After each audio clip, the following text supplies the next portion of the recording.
that we put into the numbers preparing for the next election, an idea that we would need $60,000, we'll likely have sufficient funds to do it without allotting any additional funds than what's been put in the reserve. And we would have the same number of polling stations and the same number of advanced polling days? Can you comment on that? How to tactfully answer that question through you, Mr. Mayor. The Municipal Elections Act has changed quite significantly. You'll recall in previous elections, Council had to approve a bylaw for polling locations. That's no longer required. Now the polling locations are determined by the clerk. So there is a potential for an elimination of some polling locations. There are potentials to change up a lot of the stuff to do that we can create significant cost savings while still ensuring that we have enough opportunities for people to get to the polls. Thank you. I'm thinking Councillor Wells is probably saying some more power taken away from council. Now the clerk determines the polls, right? Through you, yes, and I have some background on it because the manager of elections when I was at Hamilton was a very vocal advocate for it. So I kind of know some of the background why this was proposed.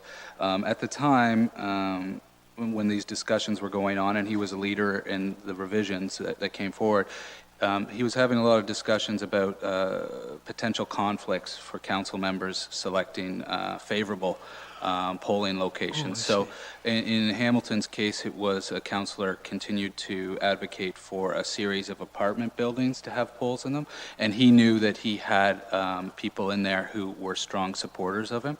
So the removal of council has been done to prevent any conflict. Okay, thank you. Councillor Brunton, Black, and then Geisens.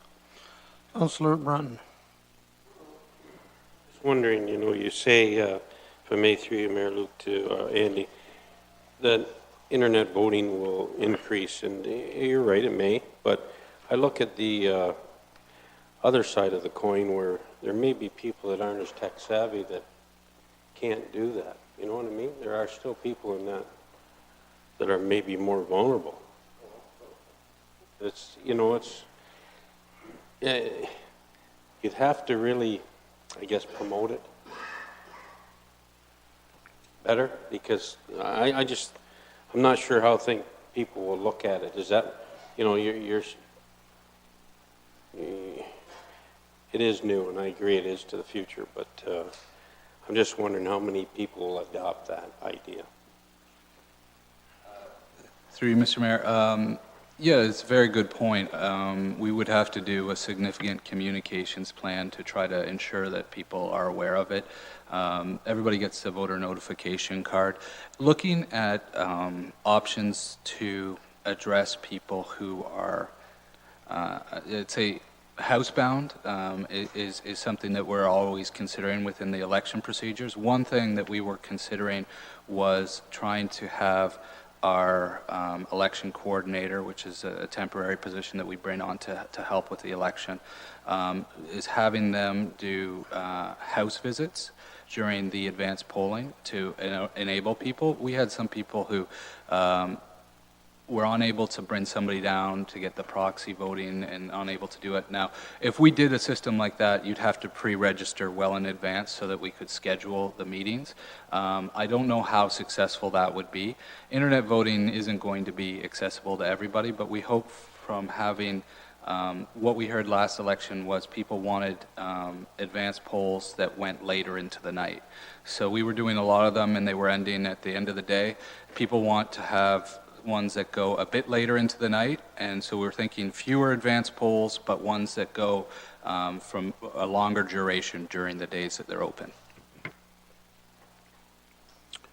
Councillor Black. Yeah, cost savings. Would the internet save us any money? Through you, Mr. Mayor. Well, we'd save money on ballots, and also one of the biggest challenges with running the Vote Anywhere system was the complexity of the ballots. So we were running 26 ballots at numerous different polling locations on election day, upwards of 19, not including the homes. that we had, the seniors' homes and the hospital out in Norview Lodge. So when you have that many ballots at each location, the training time that it takes with each member of the election team is increased. So we have to determine compensation and the training time for them. If we can decrease that training time, it's an advantage to us, and we can pay them less. And staffing costs are the biggest cost for the election overall. Quantify that? So clearly, there is a cost savings for doing this. I mean, yes, we have to pay $50,000, but is that a one-time deal, or is it $50,000 every year? $50,000. It's generally $1 per elector, so it might be less than 50, maybe 47. But what it is for an election year, that's what it costs. But also, we rely a lot on IS staff right now to do the vote anywhere system. So when you go into any poll, there's a computer set up that has the voters list upon it for all the wards. If we switch to a ward system, we don't need that IS support and the synchronization of the laptops. So we can eliminate a lot of the staff support at each individual polling location. Okay, so, but do you have any idea what, you said you'd save money on printing of ballots. Do you know what that amount would be? The ballot costs would probably be, we'd probably save around $5,000. It depends on the ratio of ballots that we decide to print, and it also depends on whether or not we have French races again, because last election we had one French race. How many people are claimed? So it's a bit of a moving figure. We'd save $5,000 on that. We'd probably save another $5,000 throughout the other areas of the election, just through elimination of some potential things. $10,000 savings there. And then on staff time, not having to pay some people, reduced need for help. So any idea what that might be, that savings? Yeah, most of the other cost would probably be through consolidating some of our polling opportunities so that we aren't running as many independent polls. Ones that stood out were recommended last election to not go forward. Boston Fairgrounds. Those are two ones that really were putting people out there. And when you think about a polling location, it has a dollar figure on it of about $4,000. So when we say we go remove those two, we're taking $8,000. So just by changing to an internet voting and eliminating some polling locations or consolidating ones, we could do a significant reduction in costs to make up for the difference. One of the interesting things with the new legislation is before I had to have, it said the clerk should have concern for accessibility matters. Now it says shall. So I don't have a choice anymore. If there's polling locations that aren't fully accessible, I have to eliminate them.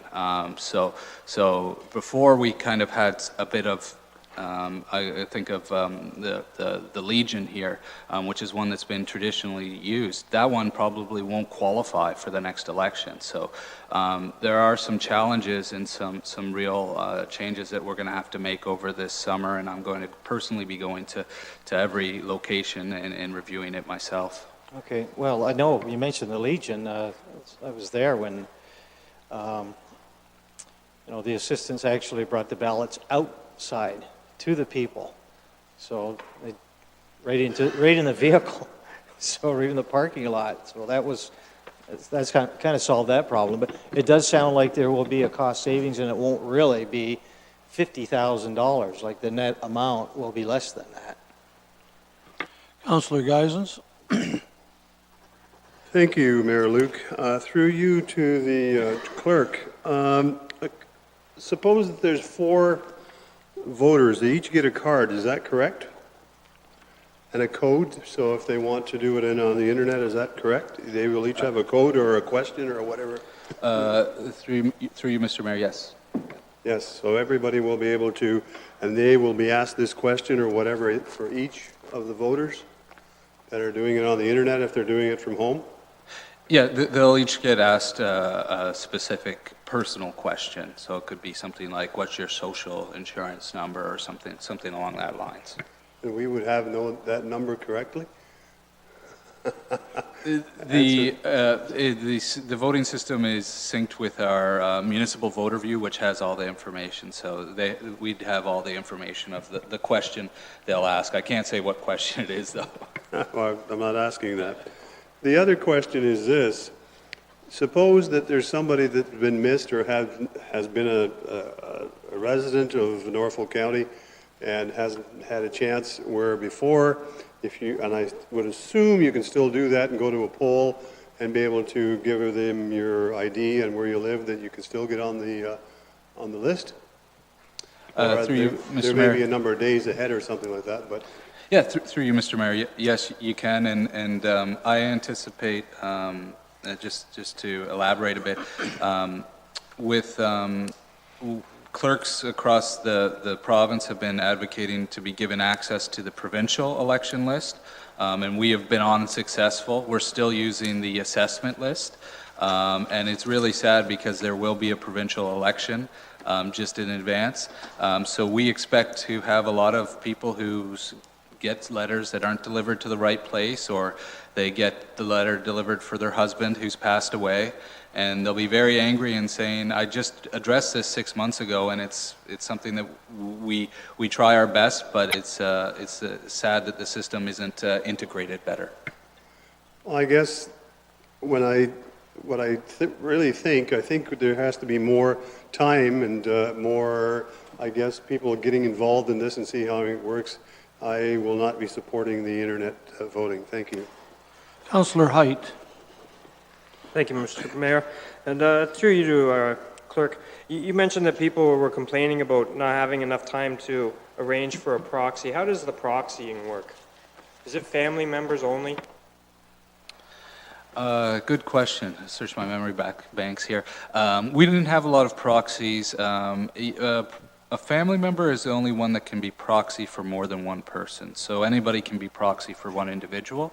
But the proxy system works that you have to have it, in most cases, I think you have to have it arranged before the advance polling starts. So it's not something that you can do on election day. So that's one of the challenges, is that people often realize that they want to have a proxy and it's too late for them to actually go ahead and get the proxy. So what type of arrangements would they require? They have to come down here to clerks to get us to review it, essentially. So it's just to have the sign off and to make sure that the person is that person, right? So there's a verification of who you are proxying for. So if they can't come in, we've got to do a little bit of a check on it. And that service is only available in Simcoe, so the Langton Administration Building wouldn't offer that? Yeah, you're correct. Only clerks can do that service. Sorry, they could or couldn't? No, you're correct. Only the office of the clerk can do the service. So it has to be somebody working under. It has to be myself or one of my election staff. So if you think of the last election, we had election staff working for us in Delhi. So we extended the ability to, I believe, issue proxies to Delhi the last election. So they could do it, but at Langton, we didn't have any polls there. There was no election. One last question. You think that this would raise voter turnout, yet you would be able to do something that no one has ever been able to do and get voter turnout. So I'm not sure that I'm with you on that one. I think our average is 30 to 40% of the people that actually turn out. Through you, Mr. Mayor. Yeah, I believe in 2010 it was around 32, and then the last election it was 37, which was an improvement. But if you look at most Ontario municipalities, they kind of have around 40%. And I mean, there's different options that council can consider to increase voter turnout. As you suggest, there is academic evidence on both sides of whether or not they're effective or not. The one that has been tried by a lot of municipalities before was to put a question on a ballot, and we'll have until March if council wants to consider adding a question to it. there has been some success with putting a general question on. So if you put something on about a recreation master plan or something like that, that would be something. But you probably want to avoid something that would divide the community, like fluoridation. That's one that is always a big problem because and has caused issues in municipalities, because if that wins, then you're bound to pass a bylaw enacting the decision, and you could have a community that's divided almost 50-50. Okay, so by question in the rec plan, you also mean the multi-use center could be on as a referendum item for that election? I'm not I'm not suggesting that, because Mr. Cridlin will kill me if it becomes that, I'm sure, without discussing it with him well in advance. But there are options. That's just a good one. You could put on a transportation master plan. Any type of big, you could put on a community planning type thing. Anything that has a broad range for civic engagement is generally an all right question to put on a ballot, just because it gets people talking about issues that are important to them in the community. Right, so the multi-use center. Thank you, Mr. Clerk. Personally, I'd go for the technology side of things. I don't think that it's going to increase our voter turnout. I think I like the idea of 100% security. They come in, they show their ID card. They're not at home being strong-armed to vote while somebody punches in their code or anything like that. And honestly, what's not to love? You get time off of work, you drive over to a station, you vote, go home, pretend you took longer in line, and go back to work. Thank you, Mr. Mayor. Thank you. Councillor Sonnenberg. Thank you, Mr. Mayor. We keep mentioning increased voter turnout. I don't want any more voter turnout than we already have. If 30% of the people vote, that means 30% of the people know the candidates, they know the issues, they care about their county, and they will go and vote. I'm not going to encourage people to go out and vote just because it's convenient. I'll press a few buttons and, hey, I voted. That's no reason to vote just because it's convenient. I want people engaged. I want them to know the issues. I want them to love their county and go support it. But don't make it any easier than it is. Make them dedicated. People vote for the strangest reasons. You know, they like somebody's name, or they like what the person does for a living. They have weird reasons for voting. I want people who know the issues and know the candidates. There was one man who ran for office in the States, I don't know what level of government it was, but he changed his name to none of the above. And when it appeared on the voters list, there was Smith, Jones, et cetera, et cetera. None of the above was at the bottom, and he won. Keep it the way it is. Thank you. Councillor Oliver, please. Thank you, Mr. Mayor, for letting me speak again. Just two quick, well, one question and one quick comment. I remember after the last election, I'm pretty sure I correctly remember that one of our neighbors to the immediate west, so it was either Bayham or Malahide, I think within Elgin County, used online voting for the first time. And I believe, I stand to be corrected, of course, but I was very interested because I knew this was going to come to us sooner or later. And I think they had around a 50% voter turnout in that municipality in that instance using this technology. So it really does. Whether you want more or not, I'm not debating that, but it does, I think, generate higher numbers. My simple last question, Mr. Mayor, to the clerk: if this recommendation is approved, this wouldn't be replacing paper ballot voting. It would just be supplementing it. Is that correct? Okay. Yes, it's, we still do we'd have two options. Councillor Columbus, please. Mr. Mayor, I think there's going to be an election around this table here shortly here. Anyway, with respect to the early election, you know, there was some talk about that we're getting not enough people to come out and vote.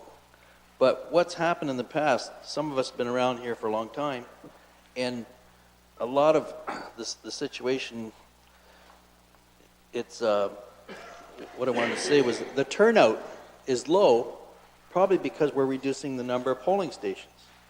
I remember when the town of Delhi must have had like 4 or 5 polling stations like years ago. But now I think there's only 2. So nobody wants to drive from, the upper corner of Kelvin to Delhi to vote. It's pretty far. You got to, Councillor Height mentioned how long it would take somebody to leave work and come back. Well, it'd be a half-hour drive to go there and come back and stand in line. And they've got all kinds of other things to deal with. So perhaps one of the reasons we're having a lower voting turnout is because we're reducing the number of polling stations. That's what I'm thinking. Okay, on page 122 is the recommendation. I'm looking for some direction here on how you want to proceed. Councillor Height, please. I'll move that we receive it as information. So you're just going to recommend the first part and not the second part? No, I'll make the second part. Can we make it so that it's not approved? You can make the recommendation just simply the first 2 lines and leave the second 2 off. That's still a motion. Well, we need the tabulators. Well, then you're going to have to put that in the motion. I could go for the deleting of the "and internet voting." So your motion then is the first 2 lines and that the clerk be directed to present the bylaw for the use of tabulators, correct? Correct. That is acceptable. I would look for a seconder to that. Okay. So Councillor Height has moved. Councillor Wells has seconded that this report EBS 1731 respecting bylaws on voting and vote counting equipment, alternative voting methods, 2018 election be receives information, and that the clerk be directed to present the bylaws for the use of tabulators. That is the motion on the floor at this moment. It's been moved and seconded. Open for discussion. Councillor Black, please. I'd like to put an amendment on to include the internet voting. Okay.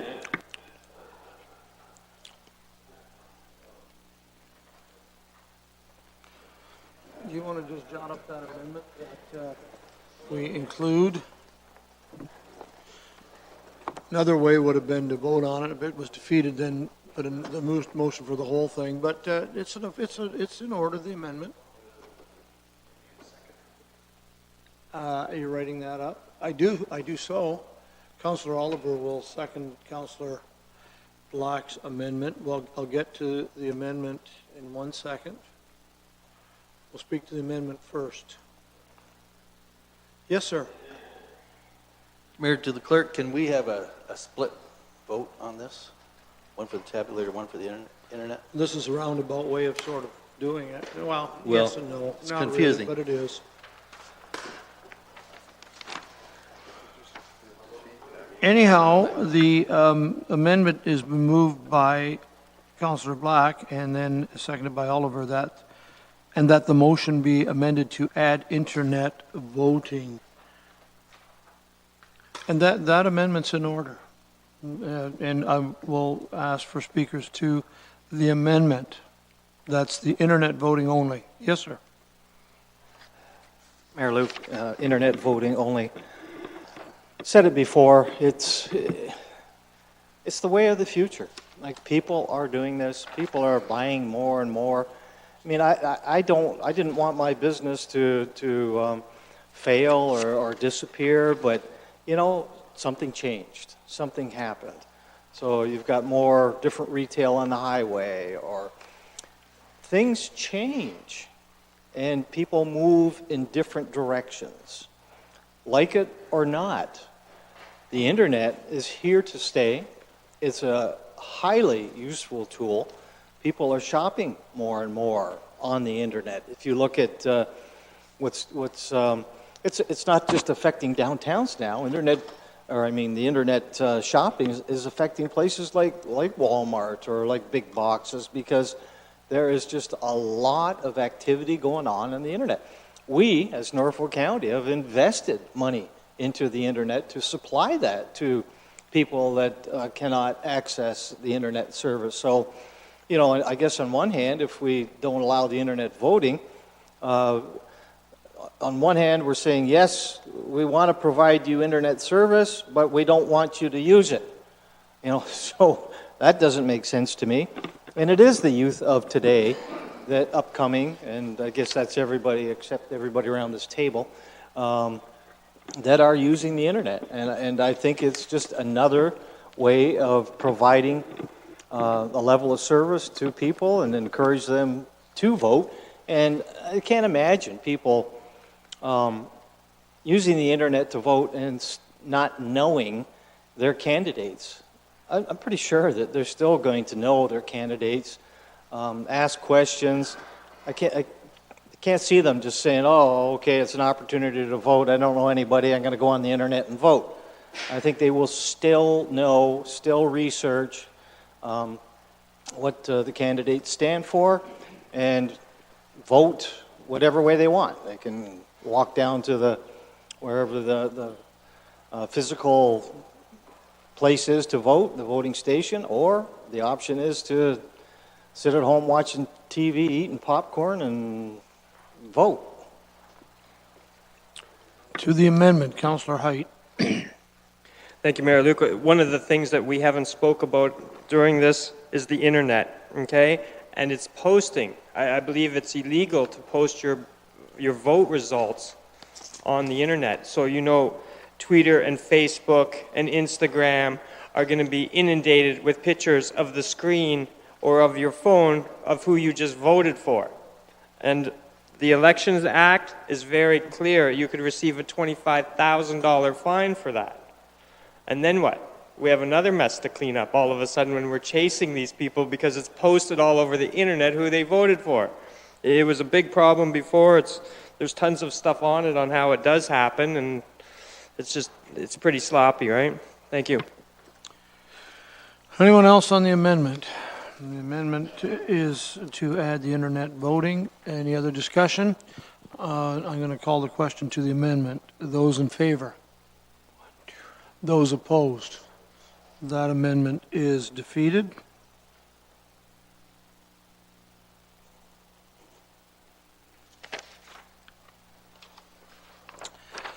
Back to Councillor Height and Councillor Wells' motion. Receive his information and the clerk be directed to present the bylaws for the use, should be bylaw, for the use of tabulators. Any further discussion on the motion? If not, those in favor?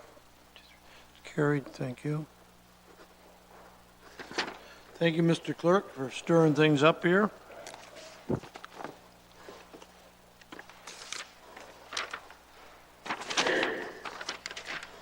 Okay, I think there's another staff report here somewhere. I think there's one more. I'll find it. There it is. Staff report FS 1717, the Malibu Club tax arrears follow-up. Mr. Johnson, I believe you're going to fill us in on this. Thank you. Thank you, Mr. Mayor. As directed by committee and council, staff met with the representatives of Zydia Group to discuss options with respect to the tax arrears on 110 Robinson Street in Simcoe. A meeting was held on March 6, 2017, and on March 30th, 2017, the total outstanding amount of taxes, penalties, and charges were paid in full, and now the file has been closed. As directed by council, report FS 1717 has been prepared for committee's information and consideration. I will be happy to answer any questions related to this report. Very well done, Councillor Wells, please. Questions? Mr. Mayor, I do not have a question, but I would like to congratulate staff on the excellent report. Thank you. Thank you, Councillor Wells. Councillor Oliver. Thank you, Mr. Mayor.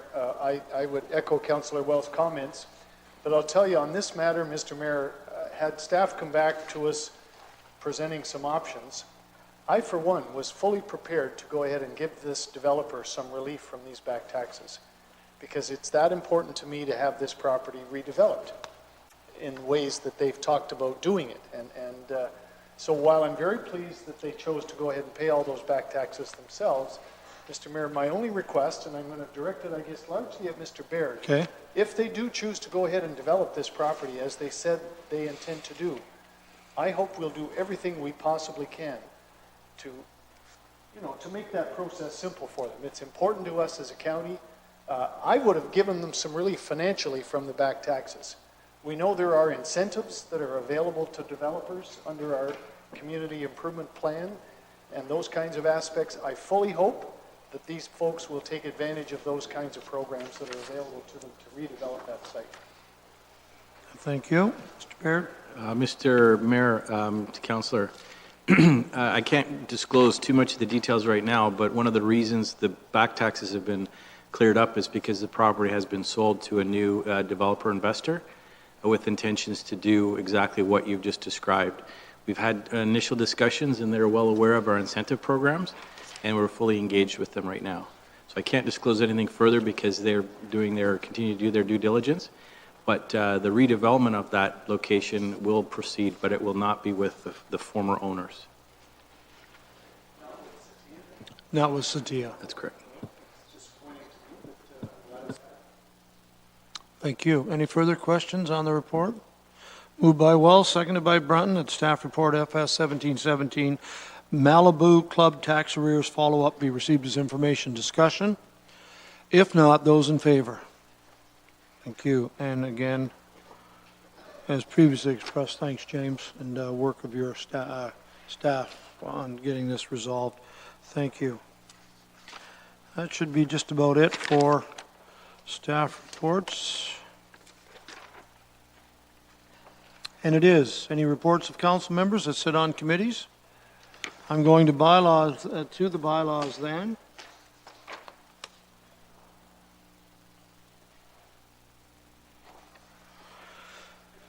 I'm sorry. Can you do something? Say something under number 11, reports of council That's members. that's in order if you have something Yeah, under there. I'm not sure, but I know at the last, maybe I should have brought this up during the minutes of the Accessibility Advisory Committee, but I know at the last meeting, they talked about the terms of reference and the fact that the council representative had no vote. So all other committees have a vote, but this committee doesn't. And they, I'm not sure if they directed the staff member, Shelby, to investigate this, or if, I know I got an email today by the vice chairman to bring it up at council. So I don't know if the clerk knows why doesn't the Advisory Accessibility Committee, Accessibility Advisory Committee, in their terms of reference, allow the council representative to vote? Through you, Mr. Mayor, I could guess that it might have initially been put in as to do with something with the 50% requirement on that committee. I'm not sure, though. But I have been working with Shelby. Okay. And I had hoped to, it's a fairly minor change to the terms of reference, so I had hoped to just draft up something, a change to the terms of reference, send it to her, see what she had to say, and I was hoping to get it before you this council, but Okay. it'll likely be April 25th. So then what about the mayor? The mayor is ex officio every advisory committee. The mayor, if he wants to attend whatever one of our advisory committees, he has the right to vote. Would that be the case with the Accessibility Committee too? Through you, I believe so. The mayor is ex officio of all committees of council, so. So that would allow the mayor to vote, but not the council representative. So that means you have to attend those meetings. It only counts if he's in attendance. So. No and yes. I don't have to attend them, and yes, I can vote at them, so put that in your pipe and smoke it.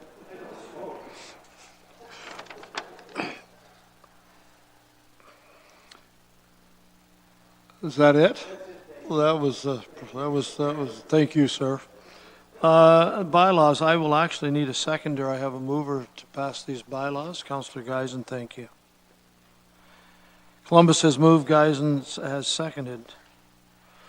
That bylaws 2 OP 2017, 3 OP 2017, 4 OP 2017, 15Z 2017, 17Z 2017, and 2017-38 through 2017-41 inclusive. They be passed.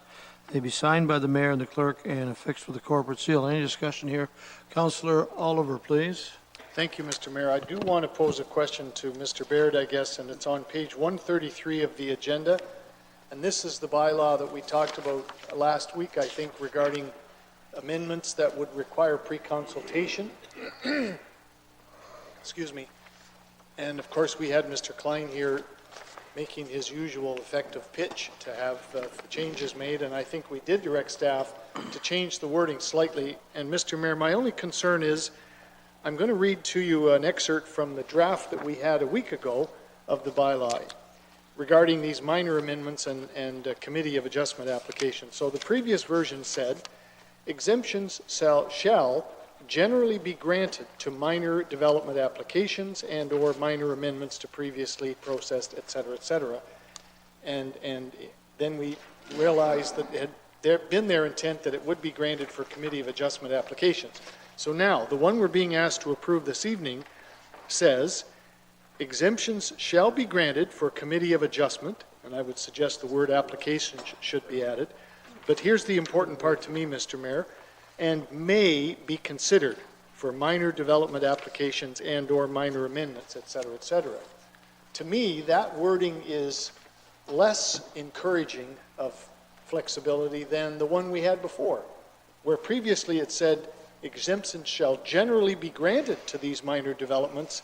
Now it simply says exemptions may be considered for minor exemptions. So I ask my colleagues around the table, do those two things say the same in your opinions? If they do, then I'll sit down and be quiet. If they don't, then I would suggest we should direct that the wording be changed to at least direct that staff shall consider such exemptions for all of those minor applications. Not necessarily grant them, but at the very least weigh them if an applicant asks to have the exemption applied. So that's my only concern, Mr. Mayor, and I don't know whether Mr. Baird shares my concern over wordsmithing, and I acknowledge that's what this is. But it reads differently to me, and I wanted this evening's bylaw to be more flexible and provide greater opportunities for exemption than what we saw last week, and I'm not sure that wording does. Mr. Baird, do you wish to comment on that? Sure, thank you, Mr. Mayor. I totally respect what Councillor Oliver is saying. I think the operative segment here is exemptions shall be granted. Minor is a term used as one of the four tests in what constitutes a variance and so on. So I think from a staff perspective, I think the intent is there, but I do appreciate what Councillor Oliver is saying. I was not in attendance last week, as you're aware, but certainly I think the intent is there. If council so wishes to change that, I don't think that's a problem. But I do, in speaking with Mrs. Dusling today, she did indicate that Mr. Klein did speak to this draft last week, and the version you have before you that you're being asked to approve has taken his concerns into consideration, perhaps notwithstanding what Councillor Oliver has said. I'm sorry, I can't provide any more than that. That's fine. Continue, Councillor Oliver. Thank you, Mr. Mayor, and thanks to Mr. Baird. I know he didn't have the benefit of hearing that discussion last week, so Mr. Mayor, I'm going to propose an amendment to that particular bylaw, if it's in order, as part of this overall omnibus bill for the bylaws. How do you want to do this? You just do a straight amendment to the bylaw? I'm on page 133 of our agenda, which Yeah, is the we're on actual text 133. of the amendment we're talking about. Yeah, go ahead. We're on 133. The exemption shall be granted, and the rest of that line? Yeah, Go ahead. Here would be my amendment, Mr. Mayor, and again, if Mr. Baird feels strongly about this, I ask him to speak up, but it says exemptions shall be granted for committee of adjustment applications and for minor development applications and or minor amendments to previously processed applications. So eliminates the may be considered part. And Yes. says that we will grant exemptions for such minor Yes. development applications and minor amendments. Yeah. Thank you.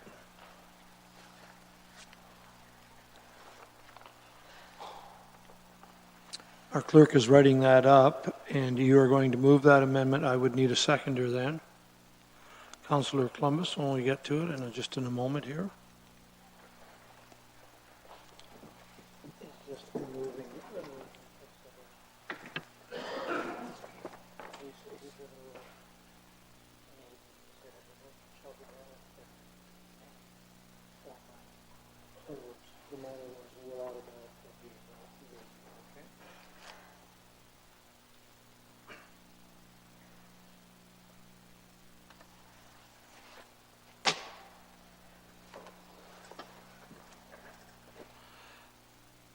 Okay, while the clerk's writing that up, it's been, the amendment's certain duly moved and seconded.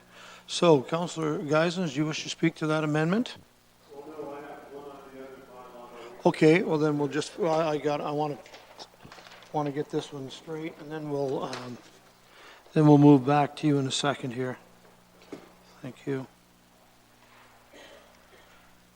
Moved by Oliver, second by Columbus, that bylaw ZOPZ be amended through the change to section 9.5.3.1 to remove the phrase, quote, "and may be considered," end of quote, that be removed.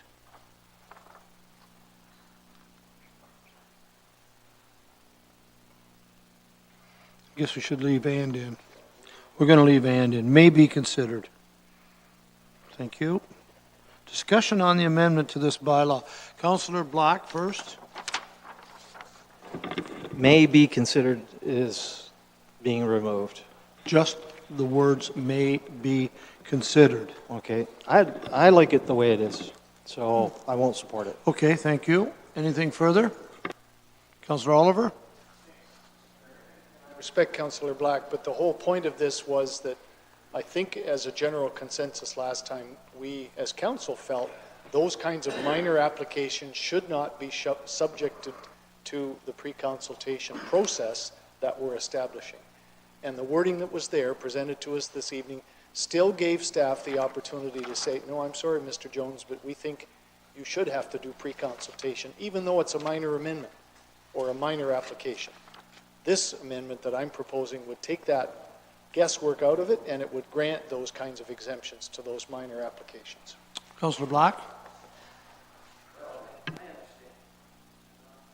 My understanding was that what we were trying to do was inject some flexibility into it.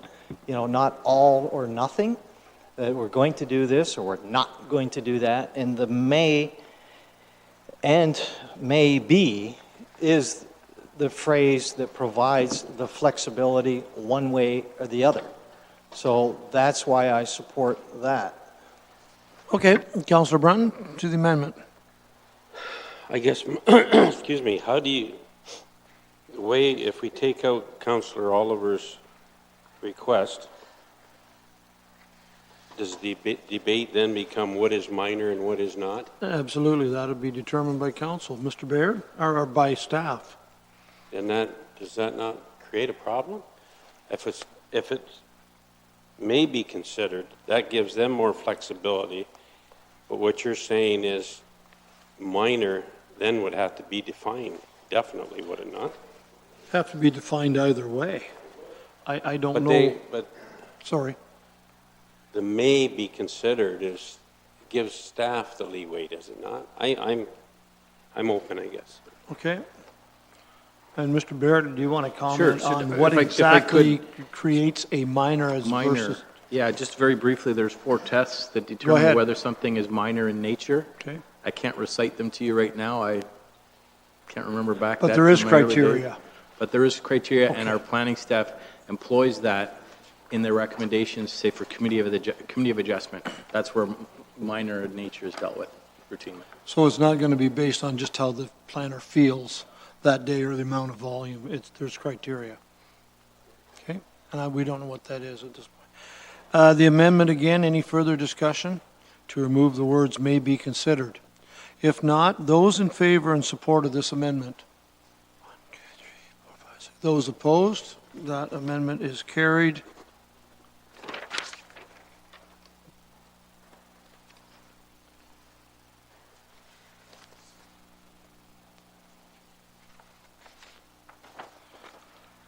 So, back to the original motion to approve these bylaws, and of course, the one is amended, so those in favor of approving the bylaws?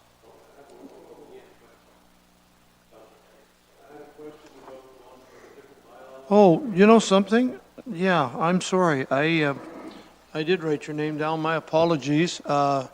So we're not going to vote on that just yet. Go ahead. Sorry, Councillor. Thank you. I'm on bylaw 15Z 2017, and it's on the bottom of the paragraph, shipping containers. I'm on 141. A shipping container placed on a property shall be considered a structure and except within the agricultural zone shall be subject to site plan control. I just want to make that, does that mean that you don't have, it's not subject to site plan control on an agricultural zone? Because to me, it doesn't seem to be clear, but maybe I'm not understanding it properly. Through the mayor, that's absolutely correct, Councillor Geisens. It's not required in an agricultural zone.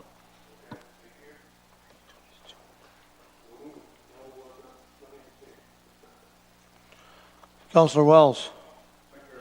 And thank you, Councillor Geisens, for bringing that to my attention. I did promise a constituent that I would bring this up, and I had forgotten all about it until you raised it, and thank you very much for that. My question is on page 142, Mr. Mayor, where it says temporary use in a residential zone for a minimum time frame of 1 month. I have a resident who is building a house, and he is leaving his own house, and he would like to store his furniture in one of these containers on his new property. But he can't build the house possibly in 1 month. So he's wanting to know, is it possible that we could extend that time frame to 6 months, which would allow him, obviously, to store his furniture, build his house, and then take that furniture out of the storage unit and put it in his house. So 1 month is not sufficient for that, and he's requesting 6 months. And I don't think, Mr. Mayor, that that's an unreasonable request. Councillor Height. That's how it starts, Mr. Mayor. So if we could separate this one out so I could vote to approve the rest of the bylaws and not go with the red tape bylaw, that would be great.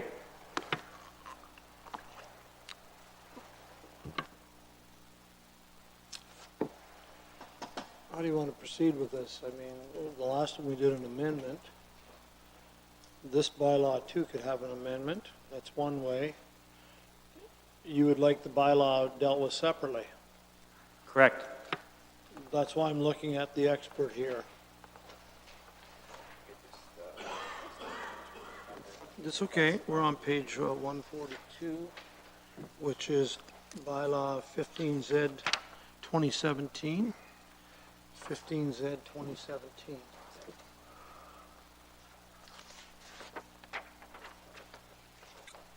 I'm not disagreeing with what you're asking. I'm just want to keep this guy happy.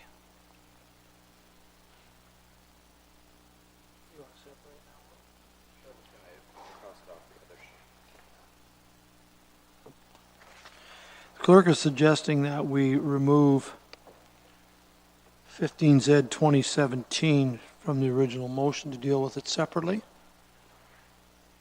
Councillor Columbus and Councillor Geisens, are you okay with removing bylaw 15Z 2017 and deal with it separately? It's probably easier than doing amendments to it. Councillor Columbus, you're okay with that too? That we'll deal with it separately. Okay, while the clerk is working on that, I will go back to the motion. And it is, again, those bylaws be approved with the exception of 20P 2017. No, that's not the one. It's 15Z. Thank you. 20P 2017, we just amended it. Sorry. So,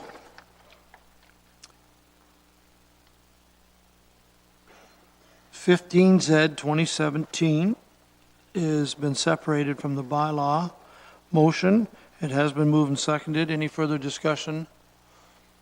Okay, those in favor? We're dealing with everything except 15Z 2017, everything. That's carried, thank you.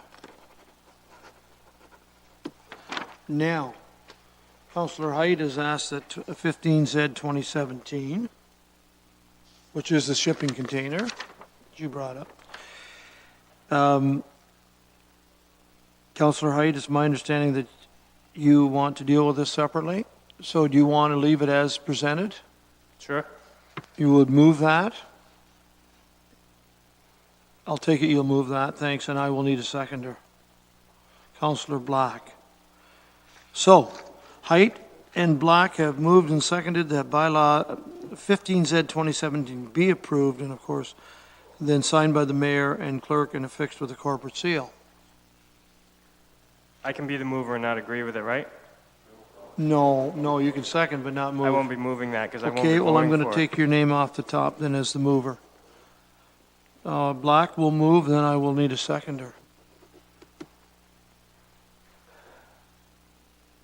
I don't have a seconder, so we obviously can't deal with it. Councillor Oliver? I will second the motion, but I know there may be further action on the motion before we deal with it, so at least you've got it on the floor to be Well, debated. appreciate that, because I'm not sure where this is going. Not that I need to know, but I'm just a little bit not going to put any money on where I think this is going. So the motion then is on the floor to approve 15Z 2017. Councillor Wells. Thank you very much, Mr. Mayor. Mr. Mayor, I'd like the following, I'd like council to look at on page 142, item C, where it says, number 1, temporary use in a residential zone for a minimum time frame of maximum time frame of 1 month. I'm asking that to be changed to 6 months. That would be my request. Well, actually, it's a constituent requesting that. Can I just ask one question on that?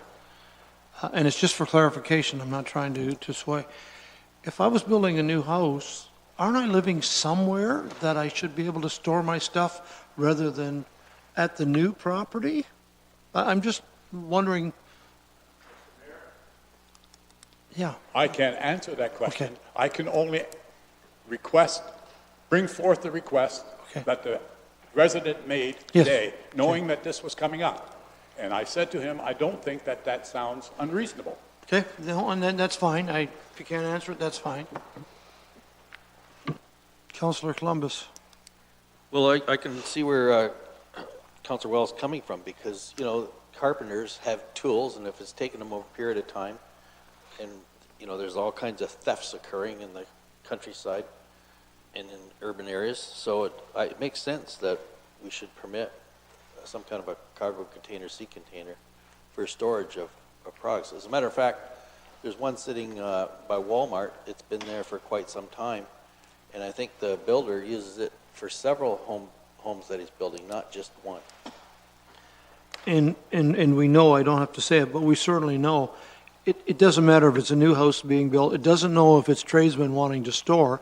This would apply to all residential areas, that you could have a container for 6 months, regardless if it's a new home, regardless of it's a carpenter wanting to keep his tools on site locked up. So this is that instead of a maximum of 1 month, you would want 6. The motion on the floor, though, however, is the bylaw as presented, 1 month. That's all I have at this point. Councillor Wells? Maybe I'd like an amendment to that. That's in order. One to be replaced. That Replace is one in with order. 6. That's in order. Thank you. Yeah, I have to have that in, so that the bylaw be amended to change section 3.38 from 1 month to 6 months. And you are moving that amendment? Sometimes we get along, you and I, and then there's the other times. I know. I would need a seconder. No, I need a seconder. I see Geisen's hand going up. Councillor Wells, do you wish to speak to your amendment or not? I have spoken enough. I think so too. Councillor Black and then Brunton. I won't support it. I mean, I think the whole idea of this bylaw is to address the concerns of residents who feel that these containers are unsightly in residential areas. So, to tell you the truth, I thought I was being rather flexible, allowing the 1 month. I mean, that's the flexibility, to allow 6 months.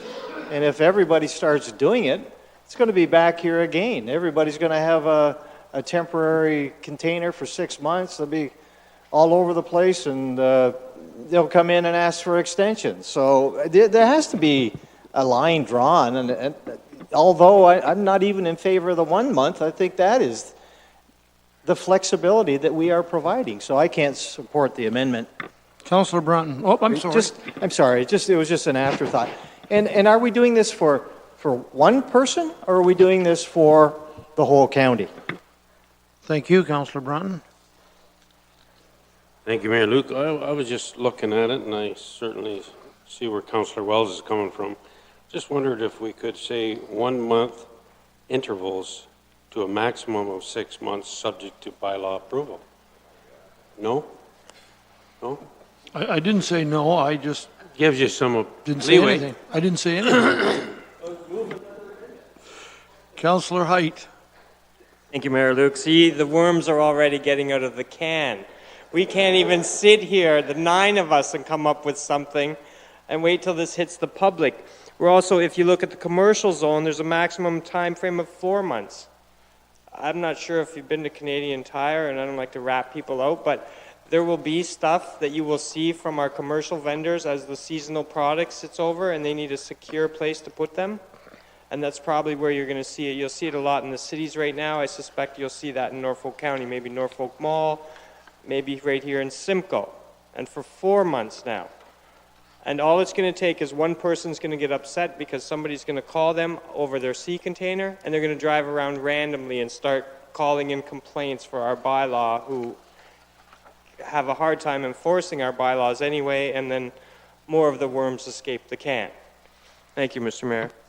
The amendment on the floor is to change the allowable time for a container from 1 month to a 6-month period. Is there any other discussion? Are we ready to vote? I didn't see his hand. Was it up?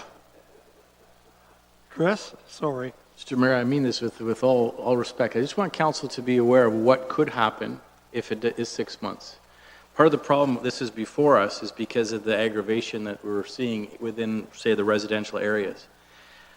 If it goes 6 months, anybody could get one for 6 months and store their motorbikes, their boats, all their toys in their driveway in a shipping container for 6 months and then have it removed and do that 6 months, every 6 months. It literally proliferate through the residential zone. That can be problematic. I think it kind of is contrary to what we're suggesting to do. Councillor Wells raised a point about someone constructing their home or whatever. I think those are special provisions where there has to be some latitude. If we know that that residence is being built and there's active reconstruction going on, that makes sense. But it's not someone who simply puts it there and uses it 12 months of the year. The commercial piece, just to answer Councillor Height's comment, the intent here is temporary use. So if an existing commercial use says we're going to store some things in here, Canadian Tire or something like that, they could do that for a maximum of 4 months. But if they wanted to do it permanently, which there's not a problem, it would probably be subject to site plan control. We'd want to know there's outside storage. So this is just temporary use, and maybe 1 or 2 months. But I would really caution the 6 months because I think it's going to really work against council and bylaw enforcement. Just a comment. Thank you. Councillor Oliver? Mr. Mayor, I was prepared to support the amendment, but I think Mr. Baird has raised a red flag that makes me cautious. Again, this is just a question for the clerk, and I don't want my colleagues to throw tomatoes at me. But if we leave the bylaw as it is, and a person like Councillor Wells' constituent who has a unique situation that needs some relief, could they come to the Bylaw Appeals Committee for a special exemption to that time restraint? It costs them their $50 permit fee or whatever it is to go to bylaw appeals. But would this be a bylaw that could be eligible to be appealed? And the committee looks at it and says, yes, Mr. Jones down in Port Dover, because of your situation, you're moving, you got to store your furniture, you can't store it off-site. We'll give you a special exemption for a 5-month period instead of 1. Is any bylaw appealable to the Bylaw Appeals Committee, in other words? It's a good question, through you, Mr. Mayor. Since it's zoning, I don't know of many instances where the Bylaw Appeal Committee has gotten involved in zoning. It wouldn't prohibit us from doing it. It would have to be up to Fritz, really, because the new bylaw for the Bylaw Appeals Committee does give us the broad ability to hear a number of things, but I think it would